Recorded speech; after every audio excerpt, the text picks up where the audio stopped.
ನಮಸ್ಕಾರ ಸ್ನೇಹಿತರೆ, ಕನ್ನಡ ಜ್ಯೋತಿಷ್ಯವಾಣಿಗೆ ಸ್ವಾಗತ. ಸ್ನೇಹಿತರೆ, ಇವತ್ತಿನ ವಿಡಿಯೋದಲ್ಲಿ ಭೀಮನ ಅಮಾವಾಸ್ಯೆ ಮತ್ತು ಸೂರ್ಯಗ್ರಹಣ ಎರಡೂ ಕೂಡ ಒಂದೇ ದಿನ ಬಂದಿರೋದ್ರಿಂದ ಅವತ್ತಿನ ದಿನದಿಂದ ಮುಂದಕ್ಕೆ ಯಾವ ಯಾವ ರಾಶಿಗಳಿಗೆ ಕೆಲವೊಂದಷ್ಟು ಸಂಕಷ್ಟಗಳು ಎದುರಾಗ್ತವೆ ಅದನ್ನು ತಿಳಿಸ್ಕೊಡ್ತೀನಿ. ಹಾಗಾಗಿ ಈ ವಿಡಿಯೋನ ಎಲ್ಲೂ ಸ್ಕಿಪ್ ಮಾಡದೆ ಕೊನೆಯವರೆಗೂ ನೋಡಿ. ಸ್ನೇಹಿತರೆ, ಆಗಸ್ಟ್ 12ರಂದು ವರ್ಷದ ಕೊನೆಯ ಸಂಪೂರ್ಣ ಸೂರ್ಯಗ್ರಹಣ ಸಂಭವಿಸ್ತಾ ಇದೆ. ಈ ಗ್ರಹಣ ಆಗಸ್ಟ್ 12ರಂದು ರಾತ್ರಿ 9:04 13ನೇ ತಾರೀಕು ಬೆಳಗಿನ ಜಾವ 4:25 ಇರುತ್ತೆ. ಆದರೆ ಇದು ಭಾರತದಲ್ಲಿ ಗೋಚರಿಸೋದಿಲ್ಲ. ಆದ್ದರಿಂದ ಭಾರತದಲ್ಲಿ ಸೂತಕ ಕಾಲ ಅನ್ವಯಿಸೋದಿಲ್ಲ ಹಾಗೂ ಸೂತಕಕ್ಕೆ ಸಂಬಂಧಿಸಿದ ಯಾವುದೇ ಆಚರಣೆಗಳನ್ನು ಪಾಲಿಸುವ ಅಗತ್ಯ ಇಲ್ಲ. ಆದರೂ ಜ್ಯೋತಿಷ್ಯದ ಪ್ರಕಾರ ಈ ಸೂರ್ಯಗ್ರಹಣಕ್ಕೆ ವಿಶೇಷವಾದಂತಹ ಮಹತ್ವ ಇದೆ.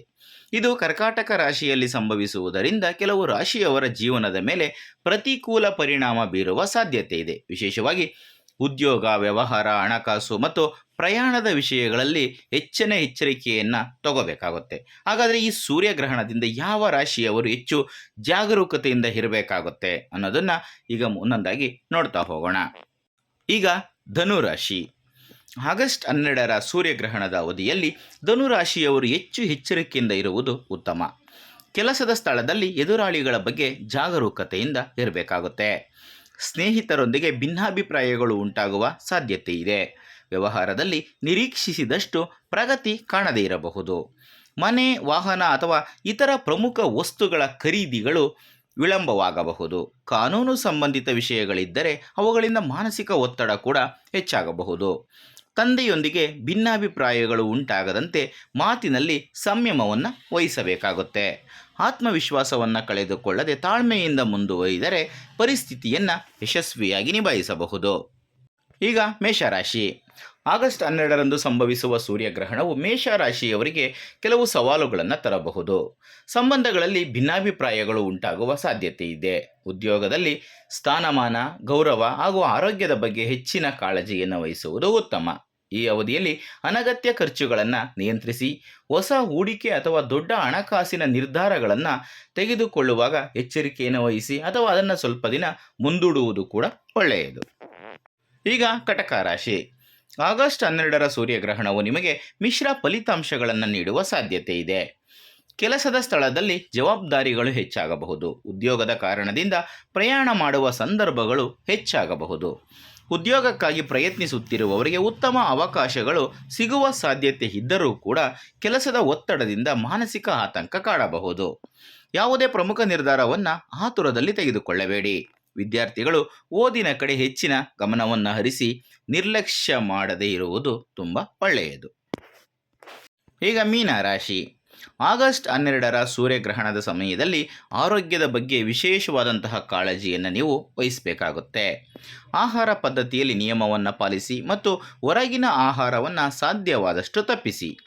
ಹೊಸ ಹೂಡಿಕೆ ಅಥವಾ ದೊಡ್ಡ ಹಣಕಾಸಿನ ನಿರ್ಧಾರಗಳನ್ನು ತೆಗೆದುಕೊಳ್ಳುವ ಮುನ್ನ ಅನುಭವಿ ವ್ಯಕ್ತಿಯ ಸಲಹೆಯನ್ನು ಪಡೆಯುವುದು ಉತ್ತಮ.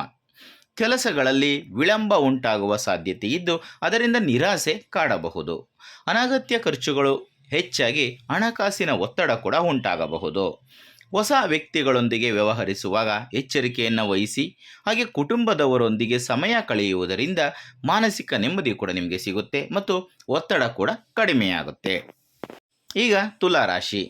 ತುಲಾರಾಶಿಯವರಿಗೆ ಆಗಸ್ಟ್ 12ರ ವರ್ಷದ ಅಂತಿಮ ಸೂರ್ಯಗ್ರಹಣವು ನಿಮ್ಮ ವೃತ್ತಿ ಜೀವನದಲ್ಲಿ ಕೆಲವೊಂದಷ್ಟು ಸವಾಲುಗಳನ್ನು ತರಬಹುದು. ಕೆಲಸಗಳು ಪೂರ್ಣಗೊಳ್ಳುವಲ್ಲಿ ವಿಳಂಬ ಹಾಗೂ ಅಡೆತಡೆಗಳು ಎದುರಾಗುವ ಸಾಧ್ಯತೆ ಇದೆ. ಹಣಕಾಸಿನ ವಿಚಾರಗಳು ಮಾನಸಿಕ ಒತ್ತಡಕ್ಕೆ ಕಾರಣವಾಗಬಹುದು. ಉದ್ಯೋಗ ಬದಲಾವಣೆ ಅಥವಾ ಕೆಲಸಕ್ಕೆ ಸಂಬಂಧಿಸಿದ ಪ್ರಮುಖ ನಿರ್ಧಾರಗಳನ್ನು ತೆಗೆದುಕೊಳ್ಳುವ ಪರಿಸ್ಥಿತಿಗಳು ಕೂಡ ಎದುರಾಗಬಹುದು. ಯಾವುದೇ ನಿರ್ಧಾರವನ್ನು ಆತುರದಲ್ಲಿ ತೆಗೆದುಕೊಳ್ಳದೆ ಯೋಚಿಸಿ ಮುಂದುವರಿಯಿರಿ. ಜೊತೆಗೆ ಆರೋಗ್ಯದ ಬಗ್ಗೆ ವಿಶೇಷ ಕಾಳಜಿಯನ್ನು ವಹಿಸುವುದು ತುಂಬ ಒಳ್ಳೆಯದು. ಈಗ ಮಕರ ರಾಶಿ. ಆಗಸ್ಟ್ 12ರ ಸೂರ್ಯಗ್ರಹಣವು ಕುಟುಂಬ ಸಂಬಂಧಗಳು, ಪೂರ್ವಜರ ಆಸ್ತಿ ಹಾಗೂ ವ್ಯವಹಾರದ ಮೇಲೆ ಕೆಲವು ಪರಿಣಾಮಗಳನ್ನು ಬೀರುವ ಸಾಧ್ಯತೆ ಇದೆ. ಉದ್ಯೋಗದಲ್ಲಿ ವರ್ಗಾವಣೆ ಅಥವಾ ವ್ಯವಹಾರಕ್ಕೆ ಸಂಬಂಧಿಸಿದ ಪ್ರಮುಖ ನಿರ್ಧಾರಗಳನ್ನು ತೆಗೆದುಕೊಳ್ಳುವ ಪರಿಸ್ಥಿತಿ ಎದುರಾಗಬಹುದು. ದಿನನಿತ್ಯದ ಕೆಲಸಗಳಲ್ಲಿ ಒತ್ತಡ ಹೆಚ್ಚಾಗುವ ಸಾಧ್ಯತೆ ಇದ್ದು ಜವಾಬ್ದಾರಿಗಳು ಕೂಡ ಹೆಚ್ಚಾಗುತ್ತವೆ.